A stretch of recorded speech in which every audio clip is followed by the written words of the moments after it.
ہمارے ملک پاکستان کا ایک واقعہ ہے، اور واقعہ ایسا ہے کہ جسم کے روح کنڈے کھڑے ہو جائے۔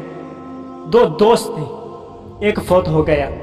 جو فوت ہوا نا، اس کی ماں اپنے بیٹے کے دوست کے پاس آئی اور اس کا گریبان پکڑ کے چیخ چیخ کر کہنے لگی، بتا میرے بیٹے سے کون سا گناہ کرواتا رہا۔ لوگوں نے اس کا گریبان چھڑوایا، کہا بی بی بتا تو صحیح ہوا کیا ہے۔ کہنے لگی پوچھو اس سے میرے بیٹے سے کون سا گناہ کرواتا رہا۔ کہا کہ وجہ بھی تو بتا۔ کہنے لگی 3 راتیں ہو گئی ہیں، میں جب بھی سوتی ہوں خواب کے اندر مجھے میرے بیٹے کی قبر دکھائی جاتی ہے اور لوگ میرے بیٹے کی قبر پہ آ کر پیشاب کر رہے ہوتے ہیں، پوچھو اس سے میرے بیٹے سے کون سا گناہ کرواتا رہا۔ پھر اس جوان نے بتایا، ہم نے سوشل میڈیا کے اوپر کوئی اس طرح کی ویب سائٹ یا اس طرح کا کوئی اکاؤنٹ بنایا تھا کہ جس پر ہم نازیبا تصویریں اور ویڈیوز اور گانے اپلوڈ کیا کرتے تھے۔ کہنے لگے اب اس کو بند کروا، میرا بیٹا مشکل میں ہے۔ کہنے لگا اس کا پاسورڈ میں بھول گیا ہوں، وہ تو تیرے بیٹے کو پتا تھا۔ اب وہ جوان دنیا سے چلا گیا، اگر قیامت تک لوگ اس کی اپلوڈ کی ہوئی چیزیں دیکھتے رہیں گے، نازیبا تصویریں دیکھیں گے، ان کو تو گناہ ملے گا، لیکن ساروں کو گناہ اکٹھا ہو کر اس کے خاتے میں آئے گا۔ کبھی ہم نے سوچا ہے ہم گناہ جاریہ چھوڑ کے جا رہے ہیں اپنے لیے؟ اور سنو میرے حضور کا فرمان، رسول کائنات علیہ السلام نے ارشاد فرمایا جس نے لوگوں کے اندر کوئی اچھا عمل رائج کیا، اللہ اسے اس کا ثواب عطا فرمائے گا، اور اس کے بعد جتنے لوگ اس اچھے عمل کو اپنائیں گے، اللہ تمام کا ثواب اکٹھا کر کے اس عمل جاری کرنے والوں کو اس کا ثواب عطا فرمائے گا، اور ان کے ثواب میں بھی کوئی کمی نہیں ہوگی۔ اور آگے ارشاد فرمایا کہ پھر جس نے کوئی برا عمل لوگوں میں رائج کیا، اللہ اس سے اس برا عمل رائج کرنے کا گناہ دے گا، اور اس پر جتنے لوگ بعد میں عمل کریں گے تمام کا گناہ اکٹھا ہو کر اس کے خاتے میں آئے گا، اور ان لوگوں کے گناہ میں بھی کوئی کمی نہیں ہوگی۔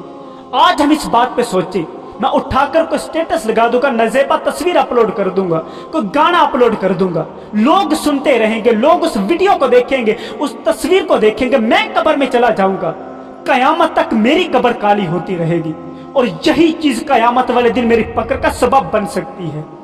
اور دوسری عبرتناک حدیث پاک، ہم آج سمجھتے ہیں کہ ہم بستر میں منہ دے کر کانوں میں ٹوٹیاں لگا کر گناہ کر لیں گے۔ ٹھیک ہے، کر لو گناہ، تمہیں کوئی نہیں دیکھ رہا ہے، لیکن ایک وہ ذات ہے تمہاری آنکھ کے اشارے کو بھی وہ جانتی ہے۔ سنو میرے حضور کا فرمان، رسول کائنات علیہ السلام نے ارشاد فرمایا، کل قیامت والے دن کچھ لوگوں کو لایا جائے گا اور ان کو جنت کی طرف لے جانے کا حکم ہوگا۔ فرمایا جب وہ جنت کے قریب جا کر اس کی عالیشان محلات کو دیکھ لیں گے، اللہ نے جو جنتیوں کے لیے نعمتیں تیار کر رکھی ہوگی ان تمام نعمتوں کا نظارہ کر لیں گے، تو اچانک ایک ندا آئے گی، ان لوگوں کو واپس لوٹا دو، جنت میں ان لوگوں کے لیے کوئی بھی حصہ نہیں ہے۔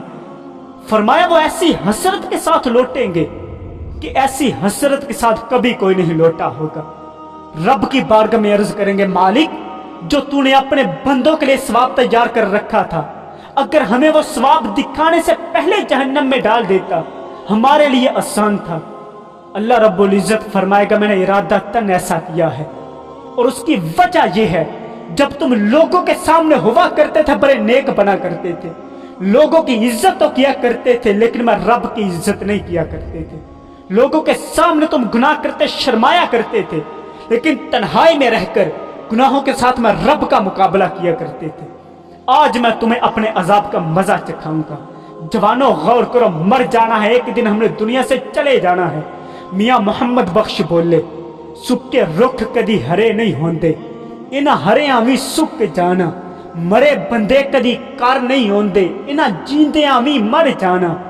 سدا نہ باغاں بلبل بولے تے سدا نہ باغ بہاراں، سدا نہ ماپے حسن جوانی تے سدا نہ صحبت یاراں، تے چٹی چادر عملاں والی داغ نہ لائیں جنیاں، پھر آکھیں گا حشر دے ہارے، ہائے ربا آ کی بنے۔